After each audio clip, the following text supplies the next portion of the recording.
Leo tarehe 19 Mei, siku ya Jumatatu, mahakamani Kisutu ameweza kufikishwa mwenyekiti wa Chama cha Demokrasia na Maendeleo Chadema, Mheshimiwa Tundu Antipas Mugwai Lissu, ambaye anashtakiwa na kesi ya uhaini, akiwa anakabiliwa na kesi tatu, ikiwa kesi namba moja ni kesi ya uhaini iliyosababisha Mheshimiwa Tundu Antipas Lissu kukamatwa tarehe 9 Aprili 2025 baada ya mkutano wa hadhara mjini Mbinga, ambapo alitoa wito wa mageuzi ya mfumo wa uchaguzi.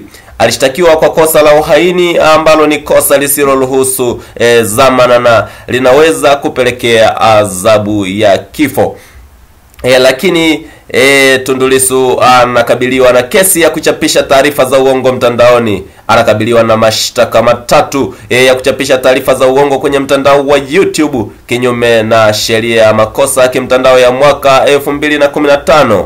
Kesi hii imepangwa kusikilizwa leo tarehe 19 Mei 2025 katika mahakama ya kimkazi Kisutu, ambapo serikali inatarajiwa kusoma hoja za awali baada ya upelelezi kukamilika.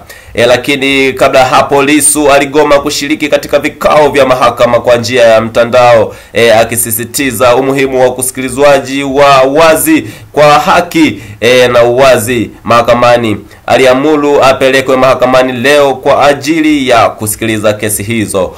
Lakini kesi hizi zimezua wasiwasi mkubwa kuhusu hali ya kidemokrasia na haki za kibinadamu nchini Tanzania, huku mashirika ya kimataifa kama Amnesty International yakimtaka Lissu aachiwe huru bila masharti yoyote.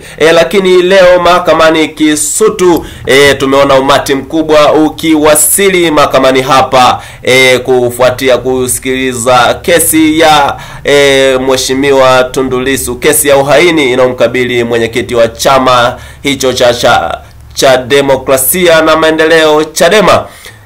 Tumeona viongozi mbalimbali wakiwepo mawakili wa chama, mwenyekiti wa TLS Mheshimiwa wakili msomi Mwambukusi, lakini vile vile tumemwona wakili Dickson Matata akiambatana na makamu mwenyekiti wa chama hicho cha Demokrasia na Maendeleo Chadema, Mheshimiwa John Heche, vile vile na wengineo wengi wadau wa demokrasia nchini.